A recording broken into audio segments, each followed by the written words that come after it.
अस्सलाम वालेकुम वरहमतुल्लाहि वबरकातुहू। मैं हूं मोहम्मद फारूक पर एक नई तहकीकी तज्ज़िये के साथ। एक ऐसा तज्ज़िया जो इंशाल्लाह आपको हकीकत से आशना करेगा। आप जानते हैं कि हमेशा की तरह हमारा व्लॉग न सिर्फ हालात हाज़िरा से अपडेट रहने वालों के लिए होता है, बल्कि ये हमारे उन बच्चों के लिए भी है जो अपने आने वाले वक्त में इंटरव्यू की तैयारी कर रहे होते हैं। तो आइए आज का हम व्लॉग स्टार्ट करते हैं। आज का टॉपिक है सेंचुरी की सबसे बड़ी फ़ज़ाई जंग। जनाब, सेंचुरी की सबसे बड़ी फ़ज़ाई जंग पाकिस्तान बमुकाबला भारत, जो मई 2025 में हुई। ये ऑपरेशन सिंदूर था या ऑपरेशन बुनियान मरसूस, ये आप खुद ही फैसला कर लीजिएगा। जो नतीजा निकला है तो ये असल में ऑपरेशन बुनियान मरसूस था। ऑपरेशन सिंदूर तो कहीं पीछे रह गया था, जहां पाकिस्तान एयरफोर्स ने भारतीय एयरफोर्स को एक ज़बरदस्त शिकस्त दी और कम अज़ कम 6 भारतीय जेट और एक इसराइली ड्रोन जो है वो गिराए, जिनमें से 3 जदीद तरीन तैयारे फ्रांस की टेक्नोलॉजी का शाहकार राफेल थे या रफाल थे, एक SU-30 था, एक MiG-29 था, एक मिराज 2000 था और एक, जैसे मैंने पहले आपको बताया, एक इसराइली ड्रोन था। दोस्तों, ये जंग सिर्फ तैयारों की लड़ाई नहीं थी, बल्कि टेक्नोलॉजी, हिकमत अमली और तैयारी की एक मुकम्मल मिसाल थी। मैं आज इस व्लॉग में सब कुछ तफसील से बयान करूंगा। हमारा ये व्लॉग 2 हिस्सों पर मुश्तमिल होगा। एक हिस्सा मैं आपके पास अभी पेश कर रहा हूँ, दूसरा हिस्सा भी मैं इसके साथ ही वो भी आपके साथ पेश कर दूंगा, ताकि अगर आप देखना चाहें तो दोनों हिस्सों को एक ही वक्त में देख सकें। जंग का पेश मंजर पहले हम देखें। दोनों मुल्कों की एयर पावर का मुआवजा करते हैं, हथियारों और रडार्स की तकनीक की तफसीलात पे बात करते हैं, जंग की रात की मिनट बाय मिनट कहानी, नतायज और उससे सीखने वाले जो सबक हैं, हम उनके ऊपर डिस्कस करेंगे। अगर आपको फ़ज़ाई तारीख पसंद है और आप दिलचस्पी रखते हैं तो ये वीडियो आपके लिए है। इसे लाइक करें, कमेंट करें और अपनी राय दें कि ये जंग किसकी फतह थी, और सब्सक्राइब करके बेल आइकन ज़रूर दबाइएगा। तो चलें शुरू करते हैं। दोस्तों, असल में ये जंग अचानक शुरू नहीं हुई थी। इसकी जड़ें अगर हम देखें तो फरवरी 2019 से जा मिलती है। जी जी, वही फरवरी 2019, जब पुलवामा का अटैक हुआ और भारत ने इसका इल्ज़ाम बिला जवाब, बिला सबूत पाकिस्तान पर लगा दिया। जवाब में भारत ने बालाकोट स्ट्राइक्स भी की, यानी अपनी तरफ से पाकिस्तान की हदूद में जाकर एक मुबैना जो उनकी तरफ से दहशतगर्द कैंप था, जबकि जो मीडिया ने, जो प्रेस ने दिखाया सारी दुनिया को, वो बेचारा एक कौवा था और एक दरख्त था। ये 1971 के बाद पहला मौका था जब भारत ने पाकिस्तान की सरजमीन पर बराह रास्त हमला किया था। फिर आपको याद होगा कि पाकिस्तान ने इसकी फिर जवाबी कार्रवाई की थी और भारतीय जेट्स को नुकसान पहुंचाया था। उस वक्त से दोनों मुल्कों में असला की दौड़ शुरू हो गई थी। भारत ने फ्रांस से राफेल या रफाल तैयारे हासिल किए, जो जदीद तरीन 4.5 जनरेशन के तैयारे हैं और जिन्हें आज तक कोई गिरा नहीं पाया था। इसी तरह भारत ने रूस से S-400 मिसाइल डिफेंस सिस्टम भी परचेज किया, जिसको ट्रायम्फ का नाम भी वो देते हैं, और ये इसलिए था कि मिसाइल हमलों और फजाई हमलों से अपने आप को बचा सके। दूसरी तरफ पाकिस्तान ने चीन के साथ मिलकर JF-17 थंडर इसको अपग्रेड किया, इसका ब्लॉक 3 बनाया और इसके 40 तैयारे अपने बेड़े में शामिल किए। फिर इसके अलावा पाकिस्तान ने चाइना से J-10C तैयारे हासिल किए और BVR मिसाइल यानी कि beyond visual range missile BL-15 ये हासिल किए। 2020 से 2025 के दौरान अलाव पकता रहा और बीजेपी गवर्नमेंट इसी उधेड़-बुन में लगी रही कि कब, किस तरह, कैसे पाकिस्तान के ऊपर कोई इल्ज़ाम लगाया जाए और फिर उसको पाकिस्तान के ऊपर हमला किया जाए। 2020 से 2025 के दौरान कश्मीर में लाइन ऑफ कंट्रोल पर छोटे छोटे तसादुम होते रहे। ऐसा नहीं कि यह खामोश हो गया था, ये महाज गर्म ही रहा है। हत्ता कि भारत में बिहार के इलेक्शन आ गए और हमेशा की तरह बीजेपी और मोदी को पाकिस्तान कार्ड खेलना याद आ गया।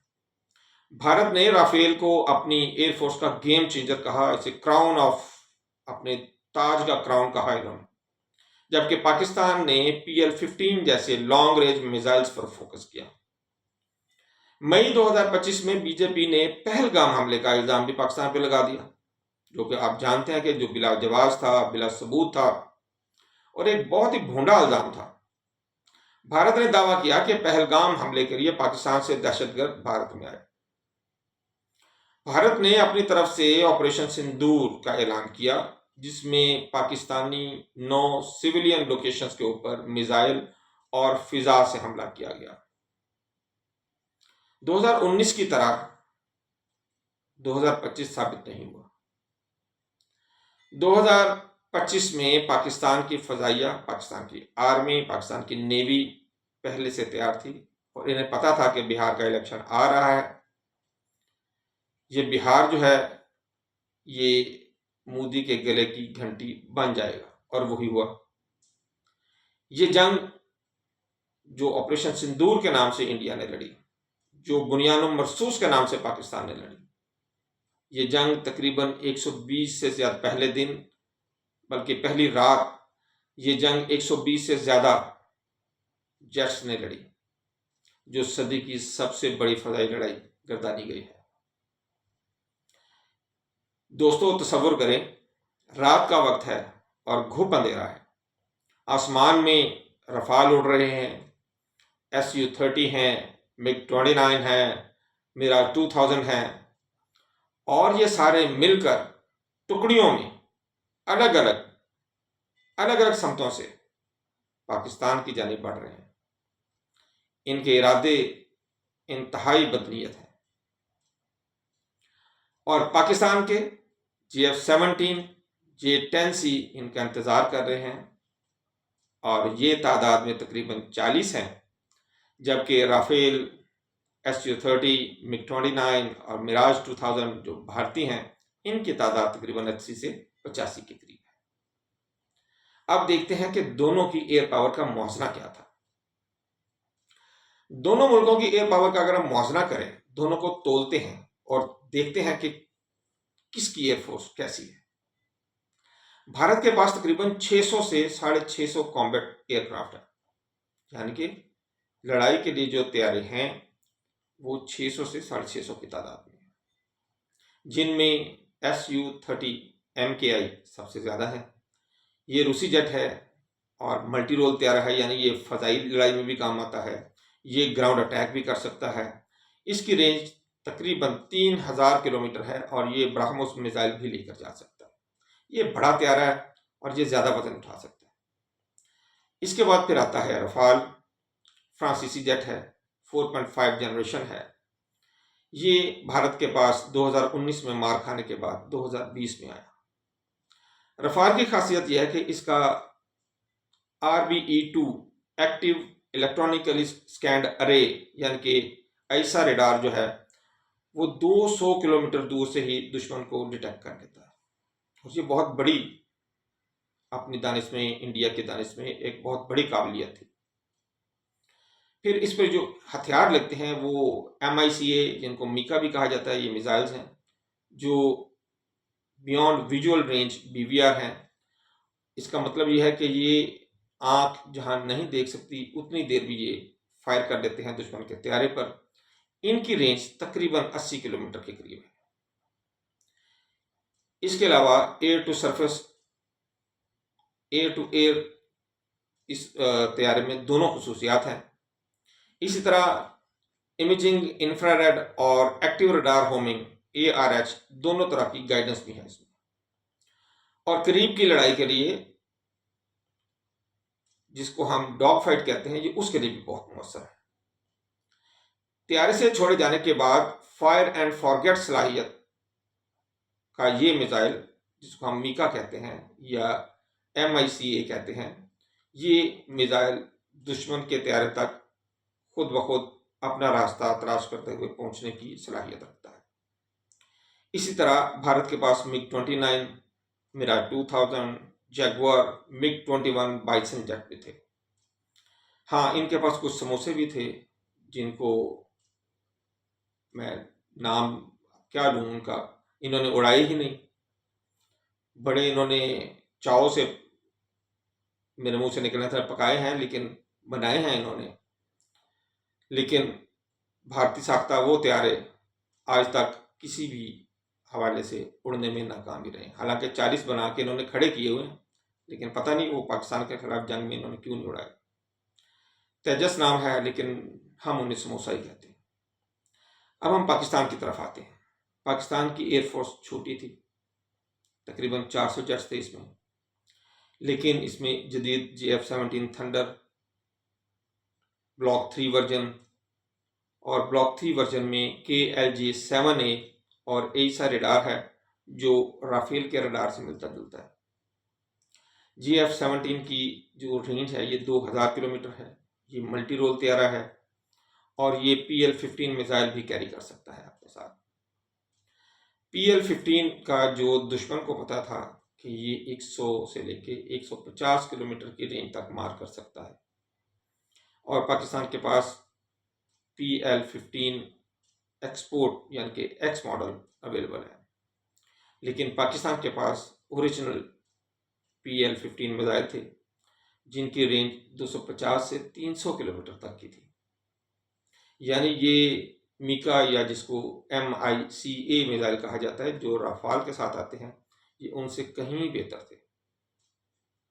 फिर इसके अलावा पाकिस्तान के पास J-10C जो जदीद, ये भी तकरीबन 4.5 जनरेशन का तैयारा है, इसमें भी PL-15 लगते हैं। इसके अलावा इसके अंदर EW यानी कि इलेक्ट्रॉनिक वारफेयर सिस्टम्स भी अवेलेबल हैं। फिर पाकिस्तान के पास F-16 भी मौजूद थे। मुआवजना अगर हम करें दोनों का तो तादाद में भारत आगे, लेकिन टेक्नोलॉजी में पाकिस्तान और भारत तकरीबन बराबर में थे। पाकिस्तान का फोकस सारे का सारा BVR कॉम्बैट पर था, यानी कि बियॉन्ड विजुअल रेंज कॉम्बैट पे था, जहां त्यारे एक दूसरे को देखे बगैर एक लंबे फासले से निशाना बना सकते हैं। पाकिस्तान के पास बेहतर AWACS यानी कि airborne early warning and control system था, जो दुश्मन के जेट्स को तकरीबन 400 से 500 किलोमीटर दूर ही पहचान सकता था। पाकिस्तान ने अपनी जो ज्यादा सरमायाकारी की इस हवाले से वो की EW में यानी कि इलेक्ट्रॉनिक वारफेयर सिस्टम्स में, और ये इसलिए की ताकि भारतीय रडार्स को और भारतीय तैयारों को, यानी कि भारतीय तैयारों के जो रडार हैं या उनके जो वैसे ग्राउंड रडार्स हैं उनको बेवकूफ़ बनाया जा सके। और सबसे बढ़कर जो तैयारी थी वो थी ट्रेनिंग और मशकें, क्योंकि मिसल मशहूर है कि जंग मशीनें या हथियार नहीं लड़ते, इंसान लड़ते हैं। तो PAF ने, पाकिस्तान एयरफोर्स ने अपना सरमाया जो लगाया वो अच्छे हथियारों पर तो लगाया, लेकिन अच्छे असासों पर भी लगाया, अच्छे इंसानी असासों पर। दोस्तों, ये मुआवजना हमें बताता है कि जंग तादाद से नहीं, तैयारी से, मशकों से, हौसले से, ईमान से जीती जाती है। अब देखते हैं कि जंग की रात क्या हुआ। दोस्तों, अगर हम बात करें 7 मई 2025 की रात की, तो भारत ने ऑपरेशन सिंदूर शुरू किया। भारतीय जेट्स तकरीबन, आप कह सकते हैं कि तकरीबन 50 की तादाद में, जिनमें मोस्टली रफाल और SU-30 थे, इन्होंने अपने ही हदूद में रहते हुए स्टैंड ऑफ वेपन्स के जरिए पाकिस्तान में 9 टारगेट्स के ऊपर हमला किया। भारत का प्लान क्या था? भारत का प्लान ये था कि पाकिस्तान जैसे ही जवाबी कार्रवाई में अपने तैयारे फजा में बुलंद करेगा और मिसाइल हमले करने की कोशिश करेगा, तो इंडिया, जिसने पहले ही S-400 सिस्टम ऑन कर रखा है, वो इन तैयारों और इन मिसाइल्स को अपना निशाना बना लेगा। और आप तो बेहतर जानते हैं कि S-400 सिस्टम जो है ये दुश्मन के तैयारों को 600 किलोमीटर दूर से ही पहचान लेता है और तकरीबन 300 किलोमीटर दूर से ही निशाना भी बना सकता है। और इनका प्रोग्राम ये था कि न सिर्फ ये कि ये S-400 की जो है वो मदद लेंगे, बल्कि साथ में रफाल तैयारे भी जो है ये तेज हमले करेंगे। इन 50 तैयारों के पीछे 30 तैयारे इनके, जिसमें जैगवार थे, मिग 29 थे, वो भी मौजूद थे। लेकिन हुआ क्या? हुआ ये कि पाकिस्तान के AWACS ने पाकिस्तान को पहले ही ये बता दिया कि दुश्मन के तैयारे पाकिस्तान की तरफ आ रहे हैं, और ये कहाँ कहाँ से आ रहे हैं, किस तादाद में आ रहे हैं, और ये कौन कौन से हैं। ये तमाम बातें पाकिस्तान को पहले से ही पता थी। पाकिस्तान ने फौरन अपने JF-17 और J-10C के स्पेशल स्क्वाड्रन्स को अलर्ट किया, उड़ाया। पाकिस्तान ने अपने EW सिस्टम यानी कि इलेक्ट्रॉनिक वारफेयर सिस्टम्स को ऑन किया। खैर, ऑन तो वो पहले ही होते हैं, लेकिन ये क्या होता है कि इनको मुकम्मल फ़ाल कर दिया जाता है, यानी कि अटैक मोड में ले आया जाता है। फिर इन्होंने सबसे पहले क्या किया? इन्होंने दुश्मन के तैयारों और SU और ये S-400 सिस्टम्स के जो रडार्स हैं उनको जाम करना शुरू किया, और ऐसा जाम किया कि भारतीय पायलट्स को ये मालूम ही नहीं पड़ रहा था कि पाकिस्तान के जेट हमारे करीब हैं, हमसे दूर हैं, हम पे कोई हमला हुआ है, हम पे कोई हमला नहीं हुआ है। यानी कि एक किस्म का उनको अंधा कर दिया। हत्ता कि यहाँ तक हो गया कि उनकी आपस की कम्युनिकेशन में भी प्रॉब्लम आना शुरू हो गई। वो एक दूसरे के साथ भी राब्ता करने में मुश्किल उन्हें दरपेश होना शुरू हो गई। पाकिस्तान ने इंडिया के हमले के फौरन बाद ही PL-15 मिसाइल की सॉलो कहते हैं कि एक ही साथ कई मिसाइल फायर किए जाते हैं, इसके साथ पहले ही 15 मिनट के अंदर अंदर पहला रफाल ज़मीन पर गिर चुका था और उसका पायलट इजेक्ट कर गया। फिर अगले 15 मिनट के अंदर अंदर दूसरा राफेल और एक SU-30 निशाना बन चुके थे। यानी कि पहले आधे घंटे के अंदर, 15 मिनट के अंदर अंदर बल्कि इनके 3 तैयारे ज़मींदोज़ हो चुके थे। हमारे एयर चीफ ने अपने शाहीनों को सबसे पहला जो पैगाम दिया था वो ये था कि मुझे इनके रफाल चाहिए, और पाकिस्तान के शाहीनों ने पहले 15 मिनट के अंदर अंदर 2 राफाल का तोहफा अपने एयर चीफ के कदमों में निछावर कर दिया हुआ था।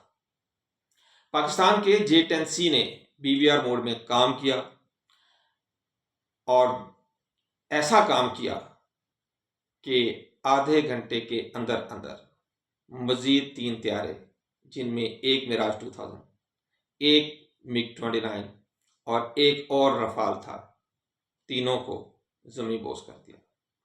और इसी दौरान एक इसराइली साख्ता ड्रोन तैयारे को भी मार गिराया गया। इस तरह पाकिस्तान ने जंग के पहले आधे घंटे के अंदर अंदर 6 भारतीय तैयारे तबाह कर दिए हुए थे, और उसके साथ 7वां बोनस जो इसराइली ड्रोन था, जो इसराइली भारत में आके उड़ा रहे थे और पाकिस्तान के खिलाफ काम कर रहे थे, उसको भी तबाह कर दिया गया। लोग अमूमन 6 सिफर का कहते हैं, मैं इसीलिए कहता हूँ ये 6 सिफर नहीं था, ये 7 सिफर था। भारत ने हमला रोक दिया और वापस अपने घर को लौट गए, और इनके तैयारे ऐसे घर को लौटे कि फिर दोबारा उन्हें 2 दिन उड़ना ही नसीब नहीं हुआ। और ये अगले 2 दिन जो उड़ना नसीब नहीं हुआ, ये मैं नहीं कह रहा हूँ, ये भारत के अपने फौज के ओहदेदारों ने बताया, ये किसी और ने नहीं बताया। क्योंकि पाकिस्तान का कोई नुकसान नहीं हुआ था। पाकिस्तान ने एक माशाल्लाह बहुत ही शानदार हिकमत अमली का मुजाहरा किया, अपने सेंसर्स नेटवर्क का प्रॉपर इस्तेमाल किया, अपने long range missiles BVR missiles का इस्तेमाल किया, अपनी इलेक्ट्रॉनिक वारफेयर सिस्टम्स का बहुत अच्छा इस्तेमाल किया। तो पाकिस्तान ने जो काम किया, इसको नाम दिया गया मल्टी डोमेन। जी, मल्टी डोमेन में पाकिस्तान PAF ने मल्टी डोमेन में ये सारा काम किया और भारत को चारों शामें चित कर दिया। दोस्तों, आप जब तसव्वुर करें कि आसमान में मिसाइल की बारिश हो रही हो, रेडार्स की बीप्स ब्लिंक हो रही हो और आवाज़ आ रही हो बार बार, पायलट्स की तनाव भरी आवाज़ें एक दूसरे को जगाने, एक दूसरे को चाको चौबंद करने और आगाह करने के लिए आ रही हों, आपको लगता नहीं है कि ये एक ऐसा सीन था जैसा कि कोई एक बहुत बड़ी फिल्माई जा रही हो। नतीजा और दावे का तजिया अगर हम बात करें, जंग खत्म होने के बाद दोनों मुल्कों ने अलग अलग दावे किए। पाकिस्तान ने कहा कि हमने आपके 6+1 तैयारे गिराए हैं, जिनमें 3 राफेल हैं। सबूत पाकिस्तान ने यह दिया कि सैटेलाइट इमेजरी भी दिखाई, जिसमें जले हुए मलबे भी दिखाई दे रहे थे। फिर पाकिस्तान ने भारतीय पायलट्स की आपस में होने वाली गुफ्तगू भी सुनाई। फिर पाकिस्तान ने भारतीय पायलट्स के इजेक्शन सीट्स का उसका भी भांडा फोड़ा। ज़ाहिर है जितने तैयारे तबाह हुए उतने इजेक्शन भी हुए। फिर भारतीय पायलट्स की आपस में जो गुफ्तगू हुई, इन तमाम को पाकिस्तान ने दिखाया। और सबसे बढ़ के ये कि भारत के अपने लोगों ने अपने जलते हुए तैयारों की तस्वीरें अपलोड की सोशल मीडिया पर। भारत ने हमेशा की तरह इनकार कर दिया और कहा कि हमारा तो ऐसा हुआ ही नहीं। उल्टा 3 माह और 2 दिन के बाद पाकिस्तान के ऊपर उन्होंने एक इल्ज़ाम लगा कि हमने पाकिस्तान के 6 तैयारे गिराए हैं, और जिस पर उनकी वो बेइज्जती हुई जो पहली वाले से भी ज़्यादा थी। अगर हम रूटर्स की बात करें और अल जज़ीरा की बात करें, जितने भी इंटरनेशनल प्रेस थी उन तमाम ने पाकिस्तान के दावों को हकीकत जाना और उनको सबूत को भी माना, जबकि भारत के तमाम दावों को मुस्तरद कर दिया गया। पाकिस्तान ने दुनिया को बताया कि वो जोहरी मुल्क है और ऐसे किसी भी तरह के हमले वो बर्दाश्त नहीं करेगा। ये जंग एक नाजुक सीज़फायर पर ख़त्म हुई, लेकिन आप जानते हैं कि तनाव अभी भी जारी है। इस जंग से दोस्तों हम क्या समझ सकते हैं? जदीद जंग में BVR, EW और इंटीग्रेटेड सेंसर्स कलीदी किरदार अदा करते हैं। पाकिस्तान ने साबित किया कि छोटी फोर्स भी बड़ी को हरा सकती है। दुनिया अब इसे जनूबी एशिया के खतरात की अलामत समझती है। जोहरी जंग का खतरा वाक़तन हो गया था और अब भी हमारे सरों पर मंडला रहा है। माहिरीन कहते हैं कि ये 2019 की तोसी थी, लेकिन टेक्नोलॉजी ने इसे बहुत ख़तरनाक बना दिया। ये मुस्तकबिल की जंगों की एक शक्ल है। दोस्तों, ये थी 2025 की पाक भारत फ़ज़ाई जंग की पूरी कहानी। उम्मीद है कि आपको पसंद आई होगी। कमेंट्स में बताइएगा कि आपका इस बारे में क्या ख्याल है। इंशाल्लाह अगली किस्त के साथ मैं आपके पास दोबारा हाजिर हूँगा। तब तक के लिए इजाज़त दीजिएगा। अल्लाह हाफिज़। अस्सलामु अलैकुम वरहमतुल्लाहि वबरकातुहू।